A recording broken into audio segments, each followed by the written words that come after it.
Hey guys, it's Lauren Yates here, celebrity interviewer, entertainment reporter, and the host of this podcast, Rave It Up, celebrity news, reviews, and interviews. If this is the first time you're listening, go check out our show's trailer on Apple Podcasts or Spotify to learn more about us.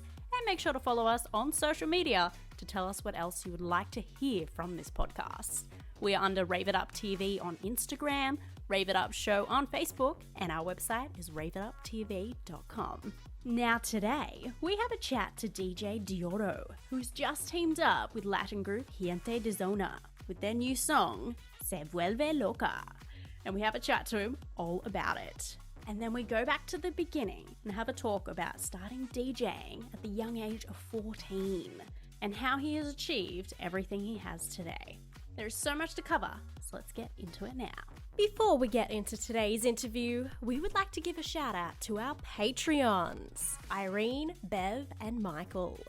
If you haven't heard of Patreon before, it is a great way to support us and keep us running and improving. You pick a membership tier that suits you and your budget per month, and in return for supporting us, we'll give you behind the scenes content and free stuff. You don't have to give much either. You can be a part of our Patreons for as little as $4 a month. Just visit patreon.com/raveitup. You can even donate through PayPal if you don't trust other sites. You can do so just through our email, raveituptv@gmail.com. If you have any questions, please do not hesitate to contact us. We appreciate anything you can do to support us. Now, let's get into this interview. 3, 2, 1. Let's do this. Rave it up. Hey guys, it's RJ May from Breaking Bad. Adam Savani from Step It's Up. Keegan Allen from Pretty Little Liars. Hi, this is Arthur Buttrose. Cosentino. Rob Mills. Todd McKenney with Lauren Yates on Rave It Up. Raving it up. Rave it up. Hashtag Lauren Rave It Up. Sorry. Thank you, I like that I heard effect. raving. We're raving it up. Deorro, Eric, welcome to Rave It Up. It is a pleasure to have you on our show today. How you going? Thank you so much for having me. Oh my God, I haven't heard how you're going in years. Very Aussie, isn't it? How you going? Oh, I love it. I'm doing great. Thankfully, we're back up and running, with shows out here in the U.S. And, I'm really lucky to say that, me and my team, we're fully vaccinated and we've been on the road for a while now. And slowly but surely picking back up. Music is starting to pump out, so it's like, we still got a long ways to go, but it's definitely back to where I'm once again comfortable with with how things are going, and like it's this right now I couldn't be any happier. That's what I'm trying to say. Yeah, well, I'm sure with such a long time off, you're dying to get on the road again. Yeah, 'Cause you 100%. love what you do. Yeah.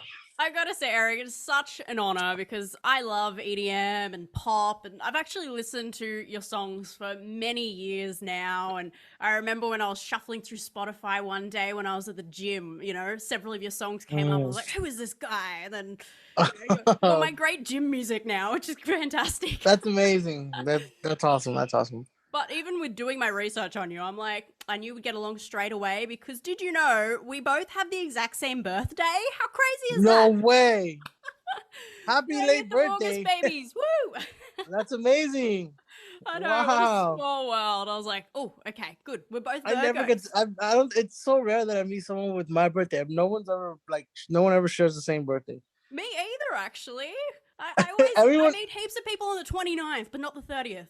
I don't know what it is. Exactly.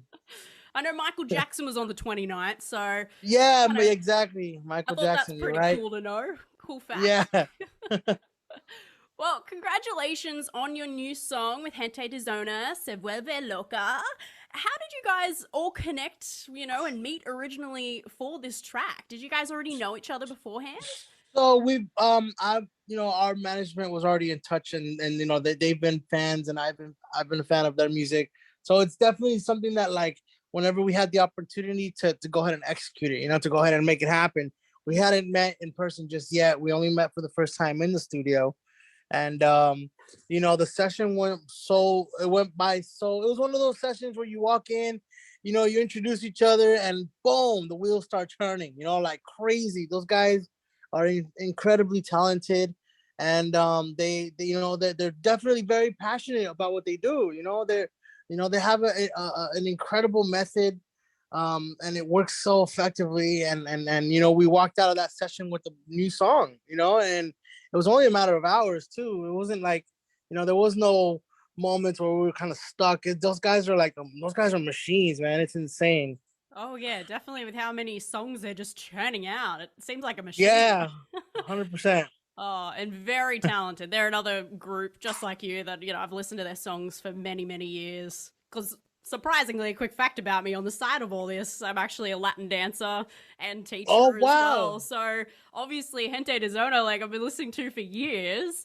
So I've been dancing to this song too, just to let you know. It's a banger of a hit. Thank you so much. Thank you so much. Yeah, this one's a little bit more slower in tempo, but it definitely has really high energy, a spirit, very high energy spirit. So, I was really excited to put this one on for a long time, and we've gotten a lot of support from the fans, and I'm so happy to see that. I'm so happy to see that the world is opening up to the Latin world. Oh, me too. I feel like we have a lot to offer, and a lot of beautiful rhythms and different genres and stuff. Definitely. And hopefully, who knows, in the future, you guys might team up again. Fingers crossed. I would love to. Yes, something a little bit more of a 128 BPM, to play at the club. Yeah. 100%. Well, I'll have to put like a little dance together or something and put it up. I would love that. I think that would be the perfect combination. Hey, a good promotion to go with the interview too. Why not? There you go. Can they actually speak English, or did you guys just speak Spanish the whole time? We spoke Spanish the whole time. I mean, I think they understand, but I don't think we ever. You know what? To be honest, I don't really think I ever asked. I think I just kind of went with it in Spanish. Yeah, you just went into the groove. You're like, yeah, I was just like, fuck it, in Spanish. Yeah, yeah. Because I'm guessing you're fluent with coming from a Latin family. Yes, I am.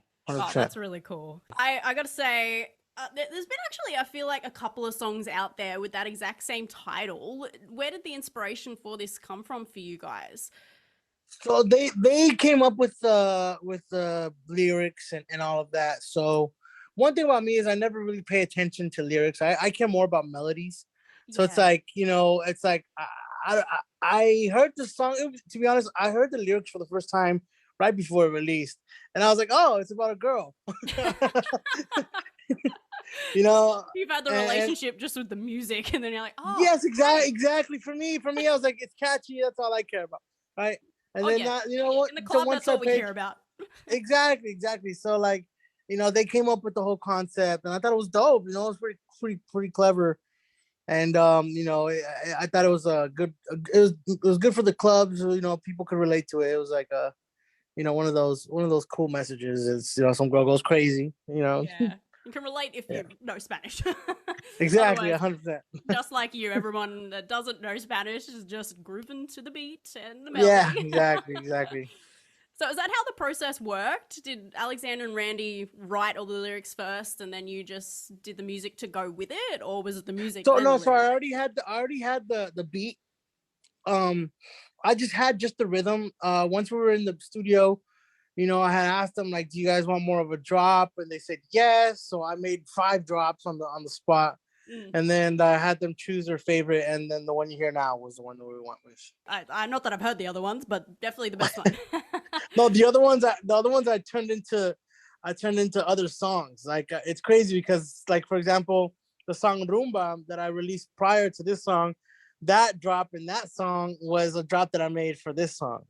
Wow, that's so interesting. Yeah, and it's crazy. I sped it up, obviously, but it was definitely one of the drops. I had made 5 total. We went with one. So and I still have other tracks that I have coming up that I'm going to release that are all thanks to that one session. So I definitely don't let nothing go to waste. Oh yeah, made your time productive, I see. Yeah, 100%. And can we expect a music video too? Because that's what fans love. They want to go on YouTube, see a video to go with the song. So it's crazy because, like I said, the music's pumping, right? It's pumping out. It's coming out. We're already planning our next single, right? So it's kind of like, damn, we're we kind to of get like on to the running out next of project. Yeah, exactly. So it's like we're trying to time it right now where it's like where the music video comes out at the same time as the song, but it's a little difficult, to get everybody like synchronized. You don't want to overwork everyone. We're all on tour, back on tour now. So Yeah. but we're crossing our fingers. We're hoping something can happen. Well, especially, it must be really hard to try to time being in the same place at the same time to even try to figure That's it definitely out. the hardest, especially when you're working with someone like Gente De Zona. I think we've rescheduled our music video like 4 times already. Oh my goodness. 'Cause yeah, so and that's what I'm saying. It's not that we're running out of time.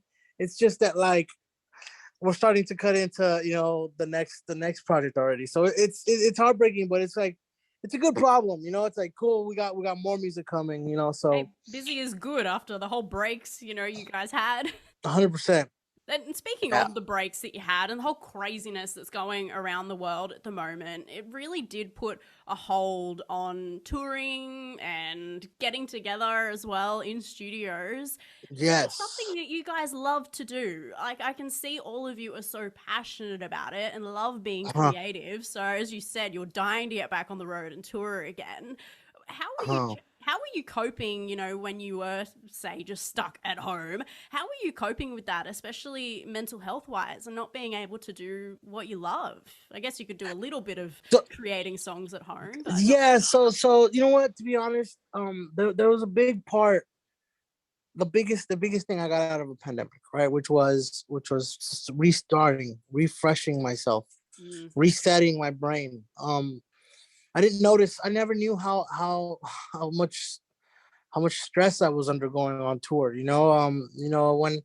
When you see it on paper, it's just like, oh yeah, you got these flights, cool. We got an hour layover, and then it all makes sense on paper. But when you live through it and you realize humans need a certain amount of sleep, and you start to realize like, holy shit, like we're not machines. And but that was one thing. Another thing was just my love for music really did get did become affected by always being on tour.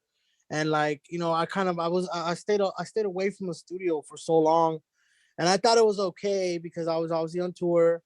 I thought it was fine, but it really wasn't. For me to be gone for so long, I came back and I tried working on music again, but I just felt like I didn't recognize music anymore. I didn't know, I didn't understand what it was like to get back in the zone with music. So I had to really refresh, and I had to focus on my mental health. And this is, like I asked my family and everybody, like, hey, like, I need a little bit of support in this. I want to kind of, I want to get some therapy, and like I want to refresh from the beginning. Like I don't even care about music right now. I want to kind of just focus on myself. And I was able to do that, for months, and I got back into a really, really, really, healthy place. And from there, I was just naturally saying, okay, I want to make music. I want to make music again. Yeah. So in many ways, this pandemic was a blessing to me. It was especially for someone like me that I would have never had time to take a few months off, and kind of focus on my mental health. If anything, I would have felt rushed too, because we got to get back on tour. But because there was no, we didn't know when anything was going to end. So it was like there was really no rush. I think this was a perfect time to do it. I'm very lucky. I'm very lucky because I know this pandemic was ugly and it was scary for many. And I'm really one of the lucky ones to say that I was blessed with it. Yeah, and you got to find your love for music again. A lot of people don't say 100%. that. Yeah. Oh, that's great. I love when people find, the positives out of such an ugly situation. Well, hopefully, just listening to your story has kind of inspired a lot of other people too, hopefully. Yeah. Yeah. Thank you. No, yeah, I love to bring that up in our interviews as well. Just to give a real aspect to, celebrities and successful people as well, that we all have gone through the exact same thing during this time.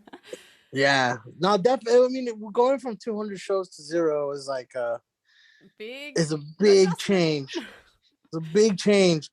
And I was just like, I was freaking out because I couldn't see my family anymore. I couldn't see my kids. We're all locked up. And we were also scared at the beginning. You didn't know what COVID was, you know. We was like, I remember we were wiping down all the groceries. We were just like, you know, we had no idea what was going on. It was scary times, but you know, I'm glad that, you know, we're all still here and we're all healthy and stuff. Yeah, and thank goodness for technology with Zoom. Oh yeah. Yeah. Oh yeah. Yeah, Zoom did very well during this time. Oh yeah. Zoom's definitely something that changed the game. It definitely You know, I did. feel like a lot of people, thanks to Zoom and thanks to a lot of this, a lot of people can be working from home now. You know, a lot of companies have shifted in different ways. Yeah, as much as I really miss face-to-face interviews, being able to just smash it out and do heaps of Zoom interviews being stuck at home, it's been Yeah. amazing. I've been loving it. It's good. Yeah. It's given me the opportunity to talk to a lot more people overseas. So, thank God. Did you know we filmed this interview? Well, come on over to our YouTube channel, Rave It Up TV. You can subscribe for free. And here's a little secret. We like to reward our active subscribers with autographed photos and merchandise, no matter where you are in the world. So don't forget to give us a thumbs up while you're there and get busy sharing the videos with your friends. Hey guys, it's RJ May from Breaking Bad. Adam Savani from Step Up. Bryce Johnson from Pretty Little Liars. Rob Mills. Todd McKenney with Lauren Yates on Rave It Up. These celebrities are sharing a message of hope and inspiring the younger generation in our new book, Knowing What I Know Now. This is filled with 70 quotes from your favourite celebrities on what they would tell their 14-year-old selves. A book filled with amazing advice to help you chase your dreams or help you deal with bullying or depression. It is available worldwide as a paperback or ebook version. Go to raveituptv.com to buy your copy now. There is even an audiobook version coming very soon. I have to say, I mustn't be the only one thinking about how interesting your stage name is, because your real name is Eric and you also were formerly known as Tonic. So Tonic, where did the name Deorro come from? So my last name is Orosquieta. So it's a play on words. Deorro. I'm like you know, Deorro is like of Oro, you know, of the Orosquieta family, De Orosquieta. So it's That just a is play on so words. specific. I like it. Yeah, but it works though because oro is also gold in Spanish. You know, so it's like it works out. A lot of people is like, oh, did you change it because of gold? I'm like, no, but you can go ahead and think that. I think that's great. I think that works. I'm fine with you thinking I'm gold. That's cool. that works. That works. And you're so successful now, but sometimes people kind of look upon that and don't actually think about the hard work that was involved to get to where you are today. You know, a lot of people kind of just might think it's an overnight success. I don't like when people say that because, you know, as I say, it takes 10 years to be an overnight success. So I'd love to actually talk about, you know, the beginning of your journey, if that's okay. Because I did read that you started your career at 14 years old playing local gigs. How did that, you know, all go about, especially being underage? And I'm guessing with DJing, it is mostly in clubs and, you know, a little bit of party scene, not to be stereotypical, but yeah. So I started early. You know, my dad would DJ at these family parties and I would go with him. And I know at the time I kind of needed work, you know, so I kind of took on DJing, and it wasn't anything big. I still didn't think of joining the two worlds, my music side of me and the DJ side of me. They still didn't. They were still two different paths, right? It wasn't until I turned like 18 or 19 where I started making electronic music more often and to the point where I got confident enough to play it. And you know, that's when things started fusing, you know, and my two separate, you know, hobbies became one, where it was music and DJing. And then that's where things started taking off internationally. My first international gig was, you know, Melbourne, Australia. It was when I had just turned 19, you know, so that's when I was like, holy shit, this is going worldwide, you know? yeah. So definitely it is, but it's crazy that you say that.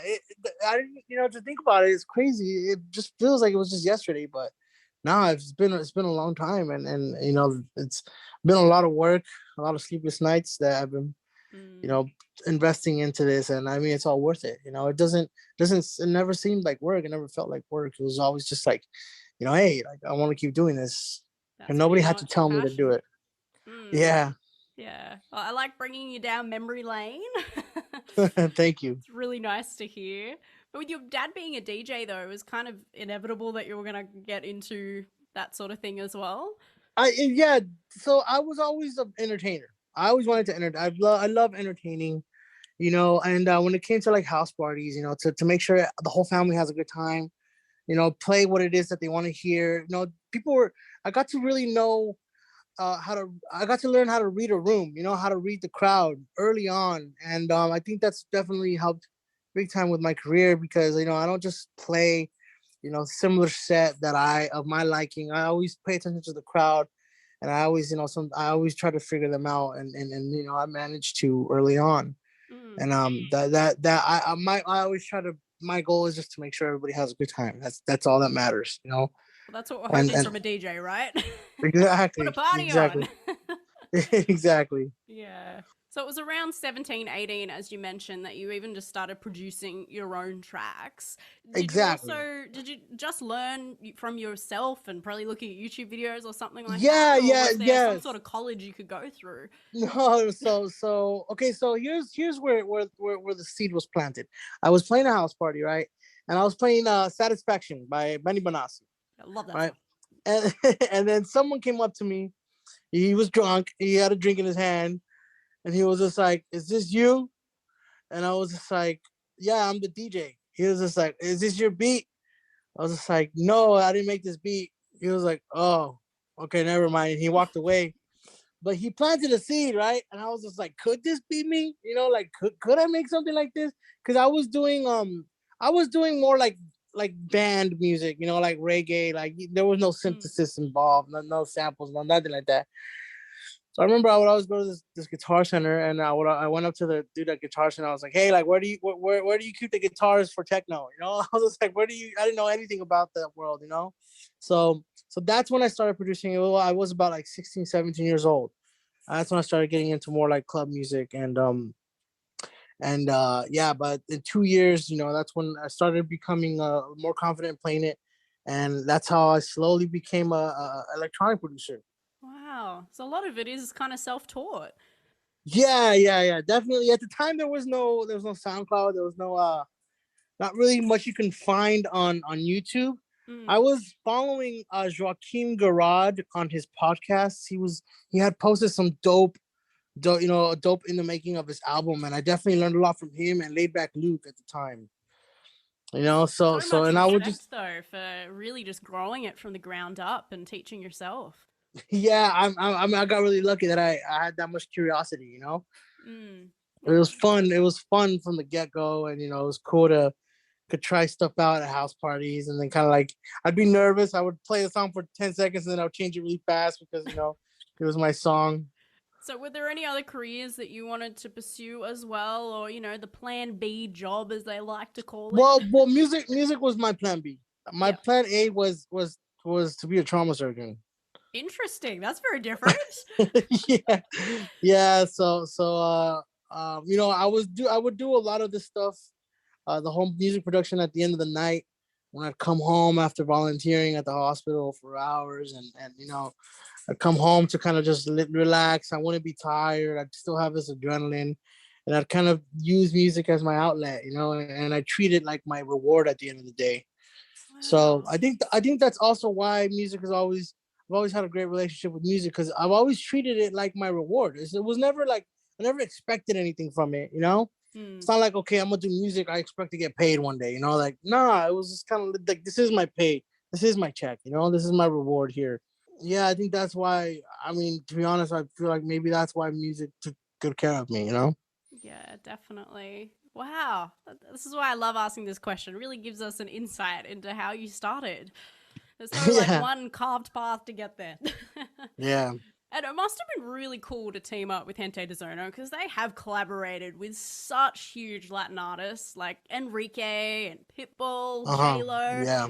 But you've also collaborated with a few really cool ones too, like Elvis Crespo. I freaking love him. He's so amazing. And the songs you've done with him are some of my faves of yours. Who do you Oh think wow, though thank you. is your favorite artist that you've collabed with? Is it Elvis or Gente De Zona You know what? or others? Oh man, right now there's right now I have a few that there's some songs that are still not released, but like right now I I've worked with Lenny Tavares, and like he's like, dude, he's the biggest sweetheart. He's talented as fuck, and he's driven. It's crazy. He's got a crazy drive. And then yeah, working with Elvis is also really easy. He's got high energy. He's excited. He's as soon as he's done, he's like, what else you got? He always looks very high energetic. Yeah. And yeah, Gente De Zona, like I said, it's always been very, with them, it was really quick. It was really quick. You can tell that with them, you can send them something and they will send you something right back. Very serious. Yes. With Chris Brown, it was dope because, well, that was all thanks to Ultra. They're the ones that kind of pulled the strings on that. But it was really cool when I met him for the first time at Coachella. He came up to me after the video shoot was over. He came up to me and was like, hey, bro, I just want to let you know that, like, I actually liked your song before they told me I was going to jump on it. I was just like, what? I was like, what? He was like, yeah. He's like, I used to play it at 5 hours. I used to play it when I used to go to the gym. I was like, what? This is Chris Brown telling me this, this is wild. So like, I guess I'm still, I consider myself someone from the other side of the speakers. So I'm just a bit of a fanboy. Yeah, exactly. I'm just happy to work with anybody, Well, I'm looking forward to seeing who you're going to collab with in the future then. It just keeps getting better and better. Thank you. I can't wait for you to hear the new stuff. Yeah. And speaking of the future, is there anything you can reveal that we can really look forward to? We're aiming to put out the album in January. So yes, cool. All right. Yeah. We're gonna make sure we follow you on social media and keep updated. Yes, please. Thank you so much. Did you know Rave It Up now has a private Facebook group where we give away regular prizes and you get to have a sneak peek at what we're up to? You'll get to see some fun behind the scenes action and can be part of the interview process yourself, just like a real journalist. So come join us and share your passion for entertainment with all of our other fans. Just search Rave It Up Community on Facebook and we look forward to getting to know you.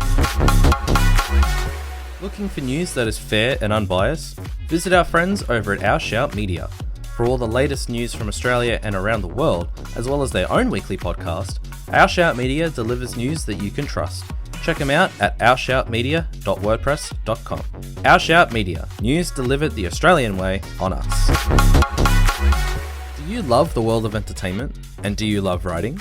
Well, you could be perfect to join Rave It Up. We are currently looking for talented new writers to write for our website, raveituptv.com. You must speak fluent English and be passionate about everything entertainment, from celebrities to movies and music.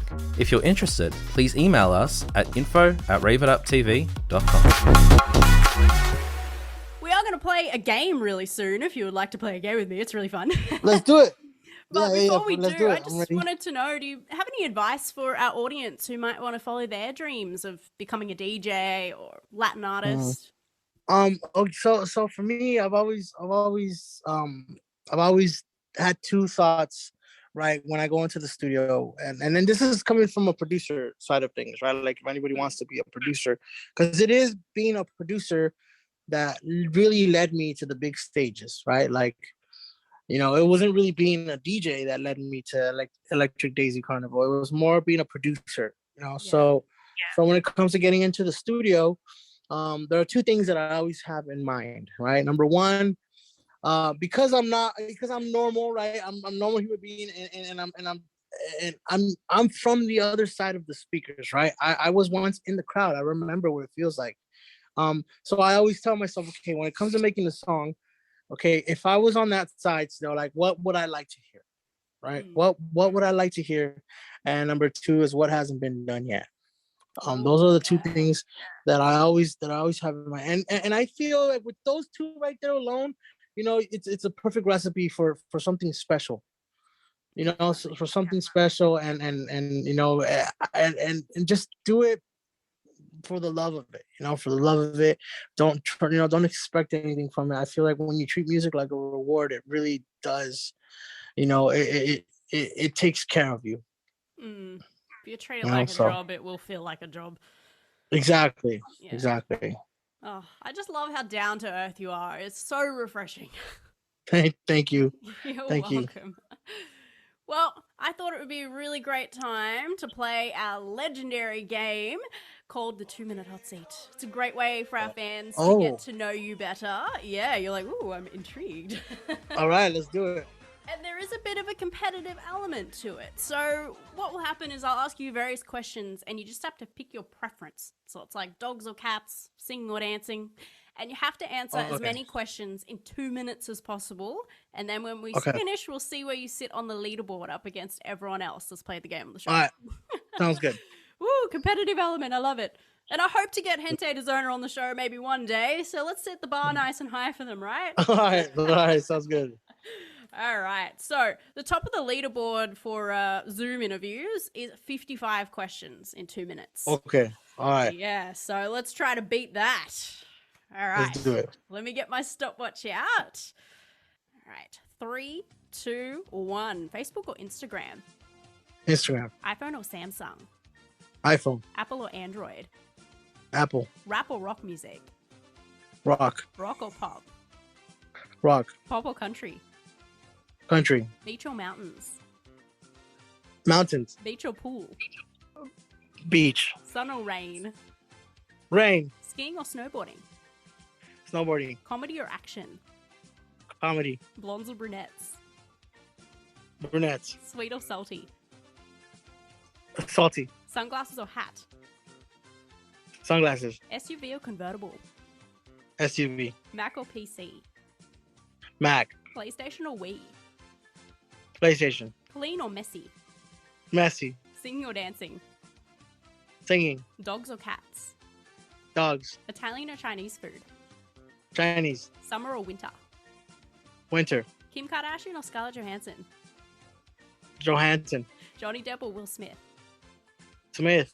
Mall or online shopping? Online shopping. Cinema or home movie? Home movie. Ice cream or gelato? Gelato. Cake or cookies? Cake. Cookies or cookie dough? Cookie dough. Family or friends? Friends. Christmas or your birthday? Christmas. Night or day? Night. Bus or train? Bus. Straight or curly hair? Curly hair. Hair color blue or brown? Blue. Vampire or What- werewolf? Vampire. Texting or calling? Calling. Los Angeles or New York? New York. Friday or Saturday? Friday. TV or movies? Movies. Coffee or tea? Coffee. Snow or surf? Surf. Harry Potter or Twilight? Twilight. Family Guy or The Simpsons? Family Guy. McDonald's or Burger King? McDonald's. French fries or chips? This is the same thing. And we're out of time. He likes both. How many questions do you think you answered in that time? 45. Oh my goodness, that's so close because you answered 46 questions. Oh, wow. And you are sitting number 41 on the whole Rave It Up leaderboard. Wow. And number 4 on the Zoom leaderboard. So that's nice. really good. I always give the Not Zoom bad. people 2 minutes 15 just because there's a bit of a delay. So that's really good. I think you've set the bar nice and high. Nice. All right. That's cool. Well, we are unfortunately getting to the end of the interview now. It's gone very quickly, Eric. Yeah. Thank you so much. You're welcome. But as a closing statement, and was probably the most important question, a little bit more serious now, knowing what you know now, what would you tell your 14-year-old self? I've always liked to say that I wouldn't say anything. Mm. I'm very lucky to say that I really have no regrets. You know, I feel like all the mistakes I've made, I've kind of turned into really important lessons. So That's good. I think I just, give myself a pat on the back and just tell myself, just go with my gut. Just keep at it. I'll figure it out. I love that. That's still a really good answer. It's always nice Thank to you. not have any regrets as well and just be happy Yeah. with everything you've learned from your mistakes. Yeah, thank you. Thank you so much. Welcome. And before we go, if our audience want to follow you, where should we go follow you on social media? You can look up Deorro anywhere on Facebook, Twitter, SoundCloud, on Yelp. I'm just kidding. And Spotify, YouTube, all the songs are up there. Go check out the new one, guys. Great track with Gente De Zona. Thank you, and I hope you like it. I hope you like it. Thank you. Well, I definitely do. You got a fan over here, so hopefully everyone else. Thank you so much. You're welcome. Thank you. And thank you for coming on our show today. I really appreciate. Thank you, everybody. Thank you for your time. Thank you so much. I'm so grateful. Thank you. No, thank you. Especially with all your touring at the moment, I'm really blessed and grateful that you took the time out. Hopefully, I can get out there soon one day. Yeah, hopefully. So you do want to come to Australia again? Hell yeah! Australia's definitely on my top of my list. It's always been so good to me. You know, like everywhere, like Melbourne, Sydney, Gold Coast. You know, even Perth and everything. I miss it so much. So hopefully I get to go out there soon. So you got to come back, all right? Yes. Okay. We can sounds meet good. in person and do the game again. Try to beat the top of the whole leaderboard. And you're welcome on the show anytime too. So any future songs, come on and chat to me about it. I'd love to hear about them. All right, I appreciate it. Thank you. You're welcome. Thank you for listening. If you want to be the first to get every new episode, remember to subscribe to this podcast for free. Just search for Rave It Up on Apple Podcasts and Spotify and share it with your friends. And tell us what you loved the most, and even let us know what you want to hear on this podcast. You can even check out the videos of our interviews on our YouTube channel, Rave It Up TV. And for more, visit our website, raveituptv.com. Now, before I leave you today, I just want you to remember that you are loved and you are beautiful.